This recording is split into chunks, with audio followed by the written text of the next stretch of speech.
Good morning. As we go to the Chitas of today. Today is the 21st day of the month. Today is Wednesday. We are in the fourth reading of the portion of Yisra. We are holding on chapter 19, verse number 1. B'chodesh HaShlishi was in the third month. The taste when the Jewish people left Egypt. Vayem Hazeh was on that day. Bo Midas Sinai, they came to the mountain of Sinai. So Rashi says, "Bayem Hazeh bereis Chodesh." This was on Reis Chodesh, and this was a Chodesh Sivan. Which he could have just said on that day. What is the meaning on this day? Bayem Hazeh. The words of the Torah shall be new to you, as if it was given today. Bayem Hazeh, as if the Torah was given on this day. By Yisum and Refidim, they left from Refidim. They came to the mountain of Sinai, and they encamped in the desert.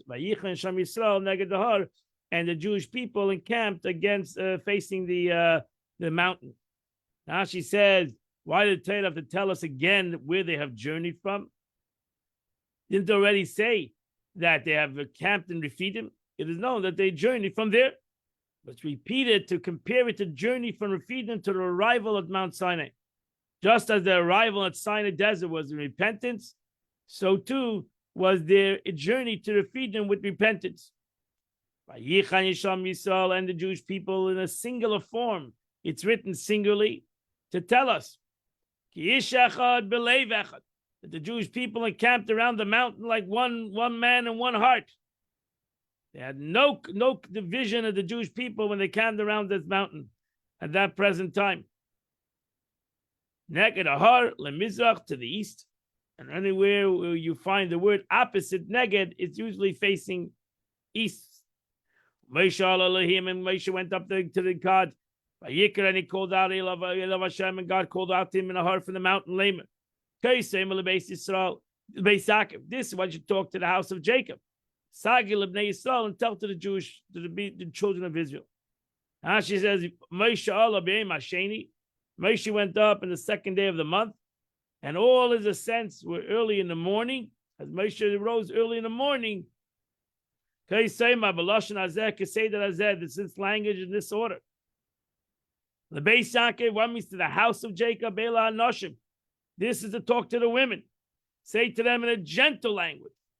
Sagi Libnei Yisrael, and the punishment and details of the law explained to the men.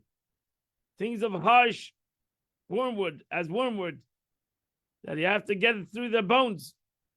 You have seen what I've done to the Egyptians. And I carried you on the eagle's wings. And I brought you here to me.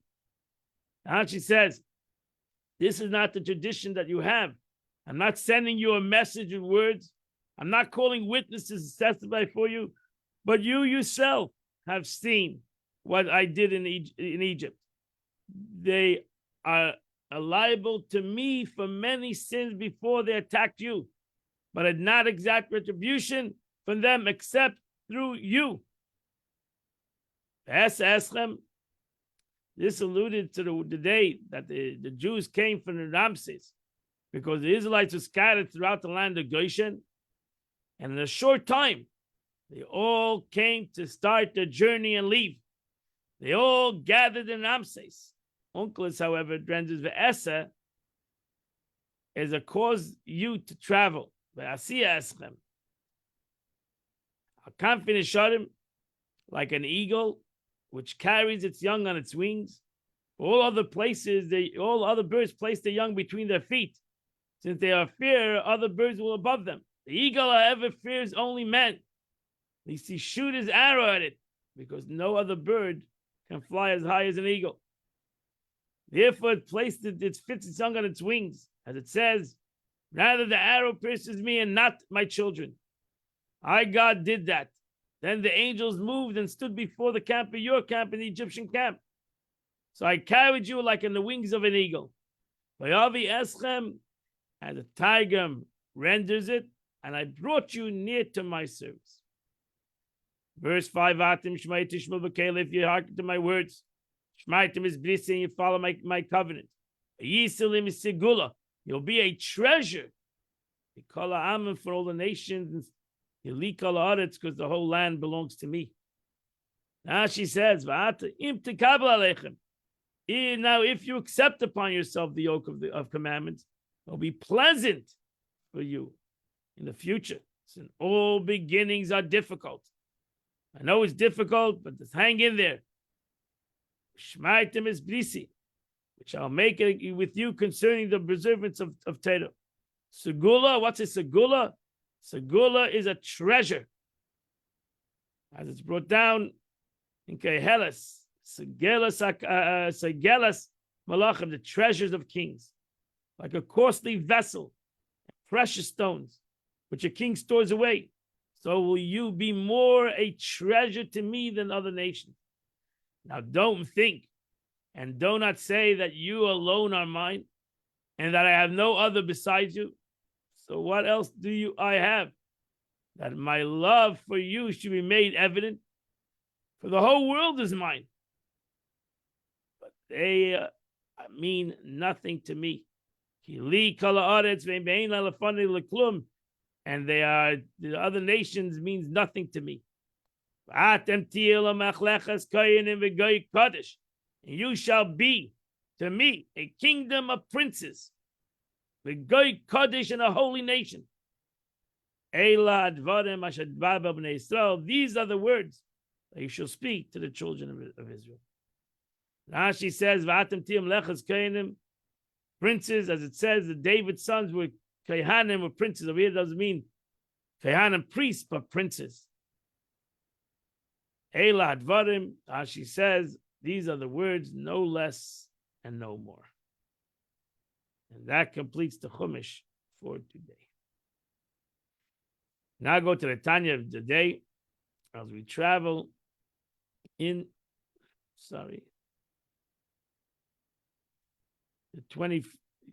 the middle of the 23rd chapter of Tanya. The Rebbe has thus far discussed the two levels of union and divine will.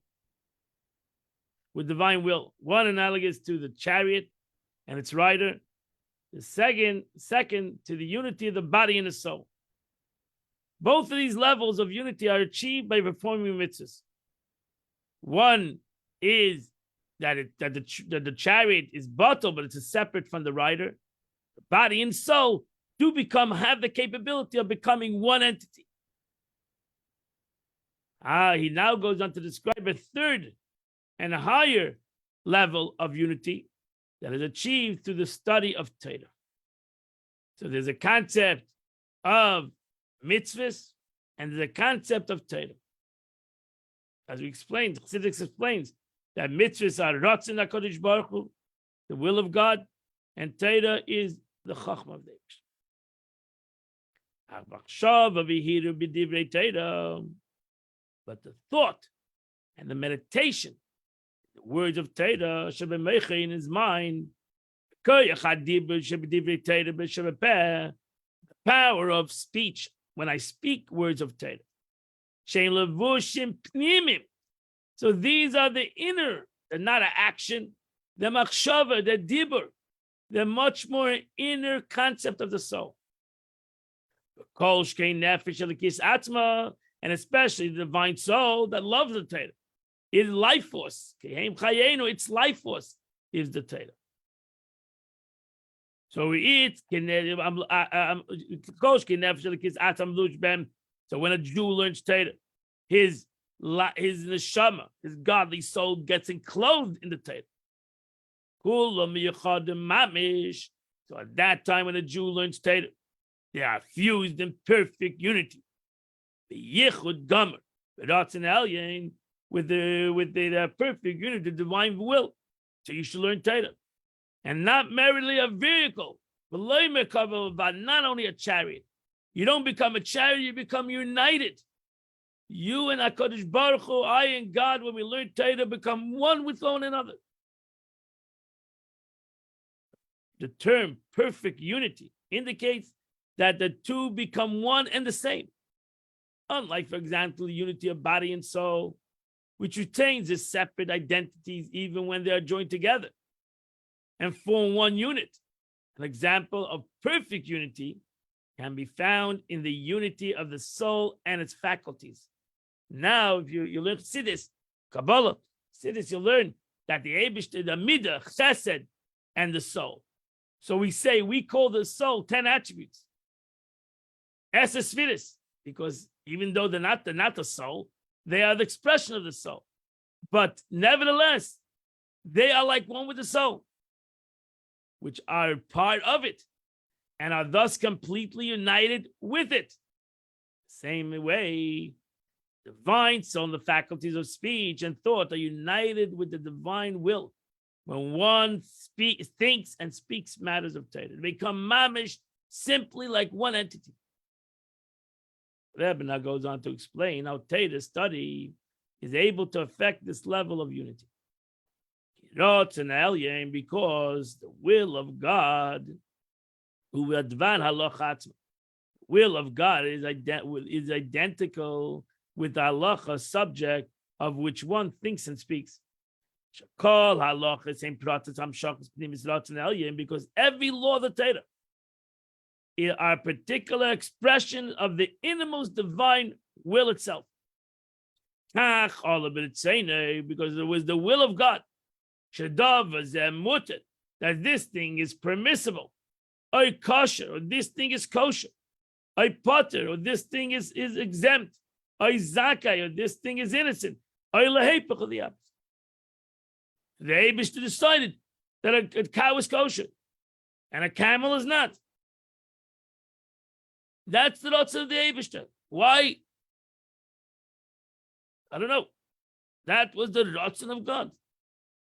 Since every halacha expresses the will, God's divine will, and the unity which the study of the halacha affects between the soul and the divine will surpasses even the unity of the body and soul. That's why Talmud Torah Keneged Kulam. There's nothing greater than learning Torah, my friends. And not only the learning of Torah, even the words of Torah. And so to the letters, the combination of Tanakh, Torah, Nevi'im, Ksuvim, are expression of God's will and wisdom. They are united with the blessed Ein Sof in a perfect unity. Since why? Because he is the knower and the knowledge and the subject that's known. So God is one and one thing with the Torah. Thus, when one studies Torah, whether it's the Torah, the 5 books of Moses, the prophets, the writings, he becomes united with the divine will and wisdom, which are absolutely one with God himself. The difference between the two levels of unity with God achieved through Torah and mitzvahs, respectively, may be clarified by the following analogy. The king orders his servants to build a palace for him and draws up a detailed blueprint for it. When they carry out his wishes, they are united with his desire as expressed in the palace. However, the palace walls themselves do not represent the king's will and wisdom, but the blueprint does. And the architects who studied are actually involved in the study of the king's will and wisdom. It's not the walls that is his wisdom, it's the blueprint that is wisdom. But they actualize in the walls. But that's the blueprints are his will. So too in our case, the actual performance of mitzvahs, although dictated by God's will, does not actually constitute his will. Not so wisdom of the Torah. They are the blueprints. That's why it's brought that the Torah is the blueprints of the world. That's the blueprints of the world. Not with the Torah, which is God's wisdom, and the halacha ruling actually expression of his will. And thus, when one speaks or thinks words of Torah, he attains the greatest possible level of union with God, who is one with the will and the wisdom of God. That's why the Rebbe We mentioned in the last night's class that Rebbe said the one who's connected to Torah, he's connected to the architect. And when you're connected to the architect and you become the architect, now you become one with God. And that's the power of a Jew that's connected to Torah. Because he's connected to the architect of the world. He's not connected to the building of the world. He's connected to the blueprints of the world. And the blueprints of the world are part of God's will and wisdom. Ultimately, the architect is what the building is going to be. And that's the mitzvah. So the Torah is the blueprint of that mitzvah. You wouldn't know what tefillin are if you wouldn't go into the Torah. You wouldn't know what's a kosher animal, what's not a kosher animal, if you don't go into the Torah. But ultimately, you need to put on tefillin. Because if you don't have the builder, if you have the architect, you don't have the builder, you're not going to have the building. So you have the architect, the Torah, and then you have the Jew that does the mitzvah. But ultimately, the mitzvah is a davar gashmi. The mitzvah is a physical thing, and therefore, it's the will of HaKadosh Baruch Hu, but something separate. So it's like a body and soul. The Torah is the blueprint of the world, the blueprint of Yiddishkeit. It's the blueprint of everything that exists. It's the architect, and therefore connecting to the blueprint is connecting to everything. And that's what's written. This is what the Zohar says. We mentioned already that the Torah and God is one. And they're not considered as organs of the king. Torah is God. When you learn Torah, you're taking God. When you do a mitzvah, you're taking a physical thing. Every mitzvah is in a physical thing. And you're taking that physical thing and you're making it holier. You're elevating it. But it still stays physical. It becomes like a soul that fits in the body. It elevates the body. It becomes one with the body. It does unify it. Therefore, the mitzvah becomes holy. Therefore, the tefillin become holy. It's not anymore a piece of leather, like I said before. It's still a physical entity. But it becomes one like the soul and the body. So it's even more than a chariot and a rider. Because a chariot ultimately, mamish, has no connection to the rider. The chariot is not elevated to any kind of elevation. It stays a chariot. It never ends to be a chariot. But the tefillin are elevated like the soul and the body, that the soul elevates the body. It makes the body also a holy entity. But when you learn Torah, it's not thus you're elevating something. It's not thus you're creating a home for God. You are connecting to the Eibishter himself. You are becoming one with HaKadosh Baruch Hu. There's no greater unity. That's what Alter Rebbe writes, the 5th chapter of Tanya. There's no greater unity in this world than Talmud Torah, than a Jew learning Torah. There's no greater unity between us and HaKadosh Baruch Hu than us learning Torah. And we should realize that concept. And therefore, we should take the opportunity to learn Torah whenever we have, to make that opportunity to learn Torah. Because by learning Torah, I become one with God's wisdom and will. So for explaining above, the unity of mitzvah with God are like the body and soul, where two separate entities are joined, where the Torah is not a joining. It's entirely one with God. It's total unity. It's total oneness. And that's why, again, we say every day in our davening, Talmud Torah, the learning of Torah is above them all. Today is the 21st day of the month, which is chapter 104 and 105. Do those two chapters, you do the chitas of the day. Wish you all a great day, a wonderful day, happy day. It's Shem. See you all tomorrow at 8 o'clock. We'll continue the chitas of the day.